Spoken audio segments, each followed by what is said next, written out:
I'm Dianne Briscoe McKenzie of Denver, Colorado. I grew up here. I've lived in other places. My biggest career was as a Denver County Court judge.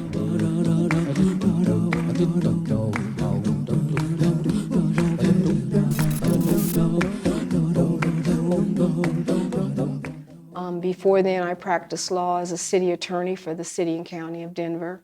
And before then, I practiced law for the state of Colorado.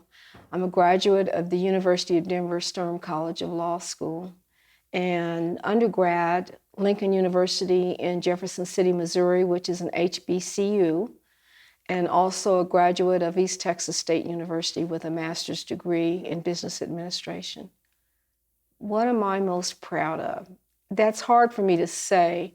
During my career or during my life, I've always been a person to help other people. And so as a Denver County Court judge, we rotate in different courts, but the two courts that had the most meaning for me were the juvenile court to help young people and sobriety court, which is a specialty court to help people who had drinking and or alcohol problems. There, I knew that I touched lives, and that's what means the most to me, is to help other people and to be of service. You grew up here. Yes.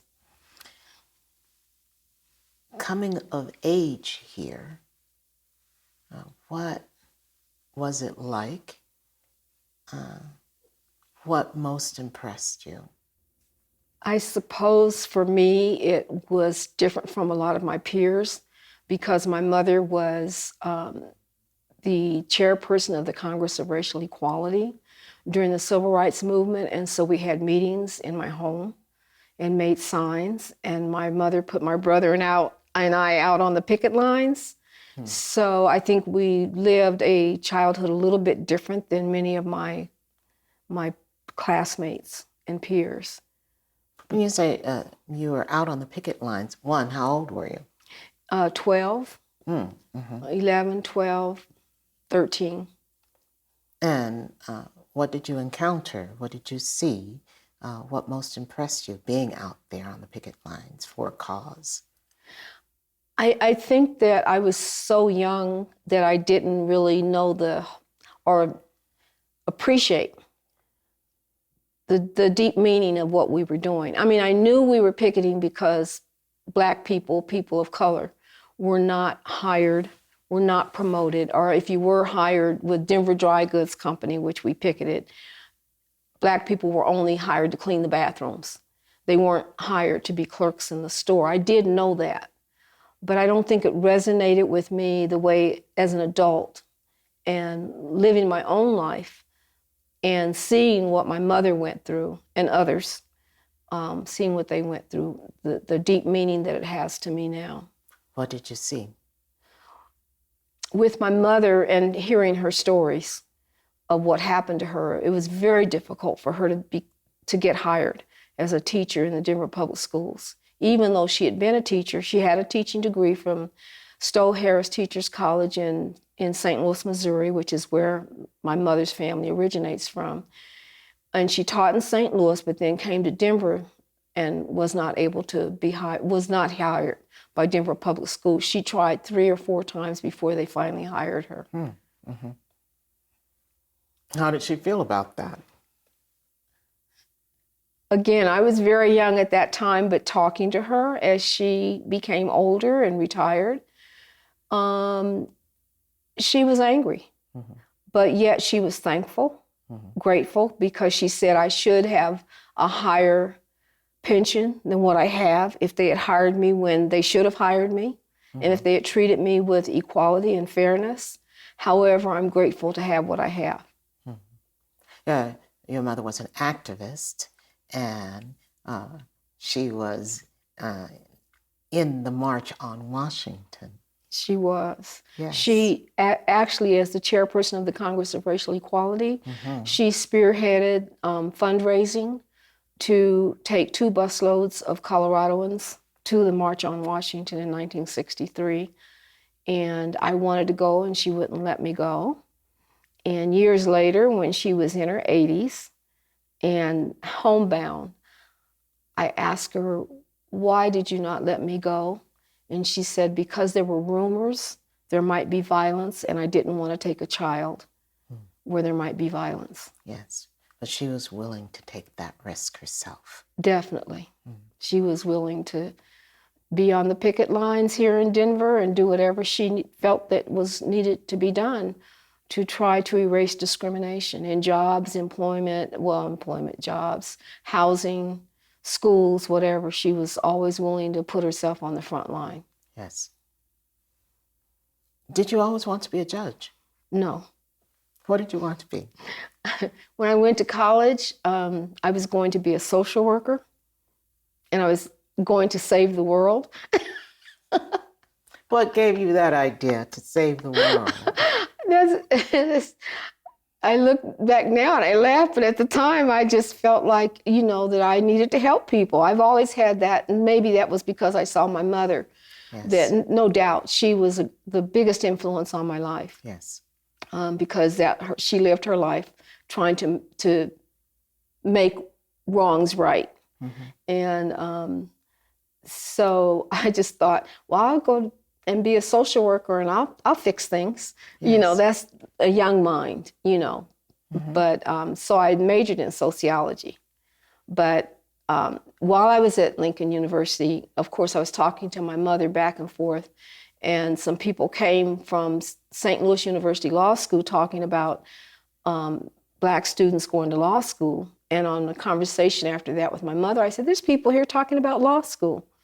And she said, that's what I wanted to do, but in my day it was an impossibility. That's what gave me the impetus to say, well, maybe I'll go to law school. Yes, yes. A lot flowed to you, through you, from your mother. Definitely. In terms of the directions that you chose to go in. Definitely, yeah. In terms of being a judge, what are you most proud of in terms of how you've affected change here? I'm most proud of, proud is... What other adjective? Pleased. Okay. Maybe proud, pleased that I know for sure, because I've been told by people how I've made a difference in their lives. People who were, I don't know if suffering is the right word, but I guess it is, suffering from alcoholism and suffering from drug addiction. And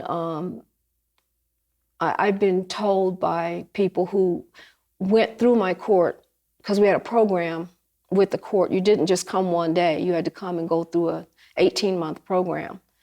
And as recently, I've been retired for 6 years, but as recently as 2 months ago, I ran into a lady in the store. I didn't recognize her, but she recognized me, and she said, weren't you a judge? And I said, yeah. She said, I was in your sobriety court, and she had 2 small children with her. And she said, you saved my life. I would not be married and I would not have these children if it weren't for me being in your courtroom. That tells me that what I did was important and that it made a difference. Yes. What has most changed between November of 24 to now for you, from your perspective? What has affected you most deeply? The current administration. As my childhood girlfriend would say, what would your mother think? So she would just be so disgusted and angry after all of that work of not just her, but the whole civil rights movement and all of the other things that are being undermined and the way that people are being treated. And it bothers me, the cruelty, disregard for human life. It's just, I don't even have the right words to to say how it is so disappointing, disgusting, depressing. It can be very depressing when you think about what is happening to people. So it's very unpleasant. Yes, in terms of the changes that are happening right now, in terms of the movement, then people are wondering what they can do about it. What can we do about it? That's a good question. I think that the continuing of the demonstrations and being heard and being seen is very important. I don't know what's going to happen with the courts. We've seen that. That's another thing, is that we're hoping that our courts will uphold what is right, what is righteous, and what is just. We're hoping that. We don't know. We'll see. We figure in a democracy there are guardrails. Right. We've been told it's there on paper, but it seems to be going counter to that. Right. Right. And that's, it can be frightening, actually. When some things have happened, and I've been in discussion with one of my children about the politics and everything that's going on, and I don't remember the most recent thing that happened. I guess it's taking people off the street. You know, a student walking down the street and all of a sudden picked up. And I said, the first thing that pops in my mind, my psyche and my sight is Nazi Germany. And I'm like, this is happening. Who would have ever thought that something like this would happen in the United States? Right. We figure a lot of people have sacrificed for the pendulum to move in a certain direction, and certainly in our lifetime, we've seen it shift, move, thinking we're moving forward. Right. But as in history, there's a cycle to it. Certainly in terms of being African American in this country, we've seen it happen. This cycle happen so many times. Each time, we see that we are resilient.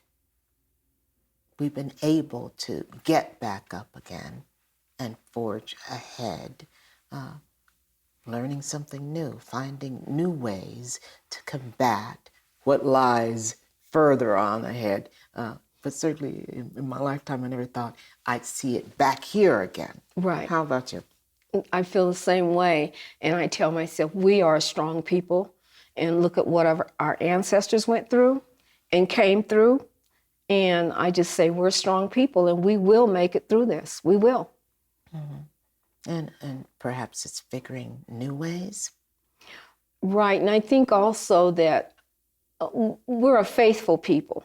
And certainly faith plays a big role in my life, So, and I think that that's where our ancestors were too, is that faith played a big role in their lives, if they truly believed that God would see them through.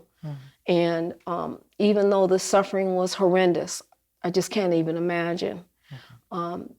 So I have to believe that we're going to come through this. We're going to make it through. Yes, and it is now up to the next generation. How we believe every generation has to fight for it. And I do believe that it is an intergenerational conversation that needs to be had. The wisdom of those who've been through it before, tied to the innovation of the young folk in dialogue as to new strategies. A lot of young people want to know where they might enter. How would you advise them? Well, first of all, we all need to know our history. And our young people need to know our history. And I'm going to say not just Black children, the whole country needs to know our history is American history. It's part of American history. We need to know our history. And to me, that's a first step, so to speak. And then we do need to have this intergenerational dialogue. I think a lot of young people have no idea what our ancestors went through. Right. And I'm not talking just about the time of slavery, but even now, I have a young woman who wants to be a lawyer who I'm mentoring. And she called me the other day and she said, "Why are people treating me this way in this law firm?" And so I told her, kind of talked through it, and she just said, "Well, thank you." She said, "Because I wasn't thinking that way." And we have to mentor our children and our young adults. We have to carry them along the way and talk to them and give them some guidance and some wisdom. Right. Yeah. And And that history is recent history. it The is. civil rights movement in the 60s wasn't that long ago. And certainly we saw enormous shifts from the 60s to right before now. And now it's being challenged again. It is. It's again, who would ever think that we would be back at worrying about, are people going to be able to vote? We thought we had climbed that mountain, so to speak. And now it's just sliding right back down the mountain. Right. Or affirmative action. Or, yeah, DEI. it's, who would have thought? Yeah. That would be a given for the next generation. Yeah. And some of the next generation, they don't even realize.